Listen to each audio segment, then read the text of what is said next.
नमस्कार, मैं राकेश चौधरी।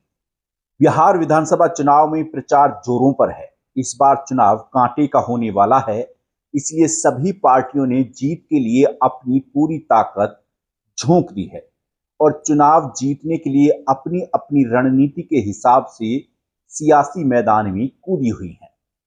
इसी बीच चुनाव से ठीक पहले एक सर्वे सामने आया है, जिसने राजनीतिक पार्टियों की धड़कनें और बढ़ा दी हैं। इस सर्वे रिपोर्ट में जहां महागठबंधन खुश हो सकता है, वहीं एनडीए के लिए ये रिपोर्ट टेंशन देने वाली है। ये सर्वे 15 अक्टूबर से 19 अक्टूबर के बीच वोट वाइब ने किया है। सर्वे के आंकड़ों के मुताबिक एनडीए और महागठबंधन के बीच कड़ा मुकाबला हो सकता है। सर्वे में पूछा गया है कि आगामी बिहार चुनाव में किस गठबंधन या पार्टी की जीत की संभावना है, तो इसके परिणाम बेहद चौंकाने वाले आए हैं।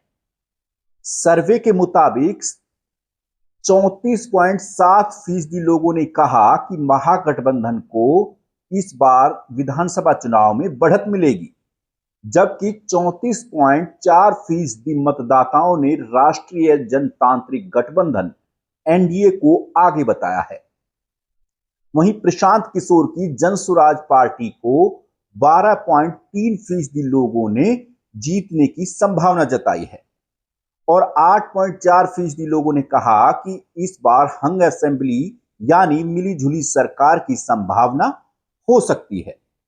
सर्वे में तेजस्वी यादव की महत्वाकांक्षी हर घर सरकारी नौकरी स्कीम को लेकर भी जनता से उसकी राय पूछी गई, तो वो इसमें दो हिस्सों में बटी दिखी। वोट वाइब ने सर्वे में पूछा कि क्या तेजस्वी यादव की हर घर सरकारी नौकरी स्कीम मुख्यमंत्री नीतीश कुमार की 10,000 वाली महिला रोजगार योजना को चुनौती दे सकती है, तो इस पर 50.5% लोगों ने हाँ में जवाब दिया है। वहीं 25.5% मतदाताओं ने इसे नकार दिया और 24% लोगों ने कहा कि कुछ कह नहीं सकते। माना जाता है कि बिहार की राजनीति में जाति का हमेशा से अहम रोल रहा है। ऐसे में जब सर्वे में इसे लेकर पूछा गया कि वोट देते समय आपकी जाति की कितनी भूमिका रहेगी, तो इस पर लोगों की चौंकाने वाली राय सामने आई। सर्वे के मुताबिक 51.1% वोटर्स ने कहा कि वे जाति के बजाय पार्टी को वोट देंगे, जबकि 21.1% लोगों ने साफ कहा कि वे अपनी जाति के उम्मीदवार को ही वोट देंगे, फिर चाहे वो किसी भी पार्टी से विधानसभा का चुनाव लड़ रहा हो।